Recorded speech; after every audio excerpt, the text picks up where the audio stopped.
Տաշիր Սամոյի եղբոր որդին գնացել կանգնել էր Սիսիանի դպրոցների դեմ, աղաղակում էր, թե տեսեք, այս դպրոցները փակում են, սրանք դպրոց փակող են, սրանք դպրոց սարքող չեն,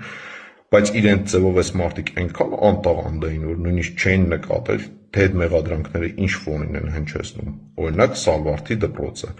որտեղ ետնանկարում պարզ երևում էր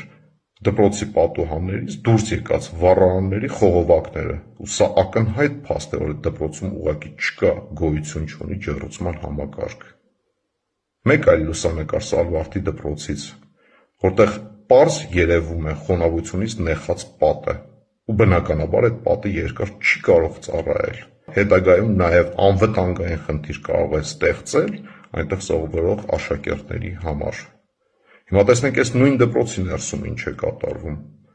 Դասարաններ, միջանցքներ, որտեղ ուղղակի չկա, գոյություն չունի անգամ հասարակ հատակ, ու երեխաները դասապրոցեսները անցկացնում են բետոնի վրա բառի բուն և ուղիղ իմաստով։ Դասարաններ, որտեղ անգամ նորմալ դուռ գոյություն չունի։ Եվ այո, մենք պատրաստվում ենք փակել այս դպրոցը։ Մի պարզ պատճառով, որովհետև կառուցելու ենք նորը, շատ ավելի անվտանգ, բարեկեցիկ ու ժամանակակից, որտեղ մեր երեխաները կկարողանան իրացնել իրենց կրթվելու իրավունքը։ Բայց ամենազավեշտալին այս պատմության մեջ գիտեք որն է, որ այս ամեն ինչի մասին խոսում է մեկը, ում հայրը եղել է այս իրավիճակի նախահայրերից մեկը։ Այո, նույն Նարեկ Կարապետյանի հայրը իշխանություն է կիսել Սերժ Սարգսյանի հետ, եղել է նրա աշխատակազմի ղեկավարը, եղել է ՀԿ խմբակցության ղեկավարը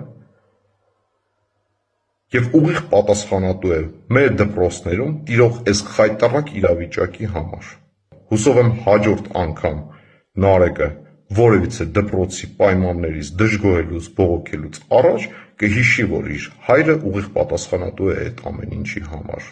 թե բա մենք կապ չունենք նախկինների հետ։